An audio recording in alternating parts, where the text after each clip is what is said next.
Hi. ಇದೇನಪ್ಪ ಇದು ಮುಳುಗಾಯಿ ಹಿಡ್ಕೊಂಡು ಇವಳು ಏನು ಮಾಡ್ತಾ ಇದ್ದಾಳೆ ಅಂತ ಅಂದ್ಕೊಂಡ್ರಾ? ಈ ಮುಳುಗಾಯಿಂದ ತುಂಬ ಉಪಯೋಗಗಳಿದ್ದಾವೆ. ಏನಪ್ಪ ಅದು ಅಂತ ಅಂದರೆ, ಈ ಮುಳುಗಾಯಿ ಹೆಸರು ಬಂದು ದತ್ತೂರಿಕಾಯಿ ಅಂತ ಹೇಳ್ಬಿಟ್ಟು, ಈ ದತ್ತೂರಿಕಾಯಿನ ಮೆಡಿಸನ್ ಆಗಿಯೂ ಯೂಸ್ ಮಾಡ್ತಾರೆ. ಈ ಹೂವನ್ನು ಇದರಲ್ಲಿ ಹೂವು ಬಿಡುತ್ತೆ, ಆ ಹೂವನ್ನು ಕೂಡ ಮೆಡಿಸನ್ ಆಗಿ ಯೂಸ್ ಮಾಡ್ತಾರೆ.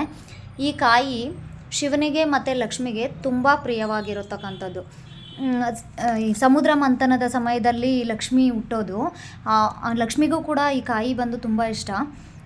ಇನ್ನೊಂದೇನಪ್ಪ ಅಂದರೆ, ಸಮುದ್ರ ಮಂಥನದ ಸಮಯದಲ್ಲಿ ಮೊದಲು ಹಾಲ ಉದ್ಭವ ಆಗುತ್ತಲ್ಲ, ಅಂತಹ ಸಮಯದಲ್ಲಿ ಈ ಹಾಲವನ್ನು ಶಿವ ಕುಡಿದ್ಬಿಡ್ತಾನೆ.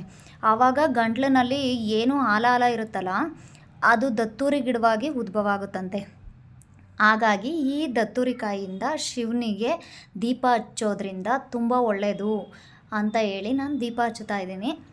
ಹಾಗಾಗಿ ಇದು ಹಣಕಾಸಿನ ಸಮಸ್ಯೆ ಆಗಿರ್ಬೋದು, ಅಥವಾ ಏನೋ ಒಂದು ಅಡೆತಡೆಗಳು, ಏನೋ ಒಂದು ಕಾರ್ಯ ಮಾಡೋಕ್ಕೋಗಿ ಅದನ್ನು ಅರ್ಧಂಬರ್ಧಕ್ಕೆ ಸ್ಟಾಪ್ ಮಾಡಿರ್ತಾರಲ್ಲ, ಅಂಥ ಸಮಯದಲ್ಲಿ ಇದನ್ನು ಸೋಮವಾರ, ಶುಕ್ರವಾರ, ಮಂಗಳವಾರ, ಅಮಾವಾಸ್ಯೆ, ಹುಣ್ಣಿಮೆ ಟೈಮಲ್ಲಿ ಈ ಕಾಯಿ ಹಚ್ಚೋದ್ರಿಂದ ತುಂಬ ಪ್ರತಿಫಲ ಉಂಟು, ತುಂಬ ಒಳ್ಳೆಯದು.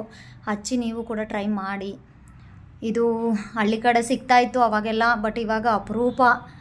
ಇದರಿಂದ ಲಾಭಗಳಿದ್ದಾವೆ, ನೋಡಿ ಟ್ರೈ ಮಾಡಿ.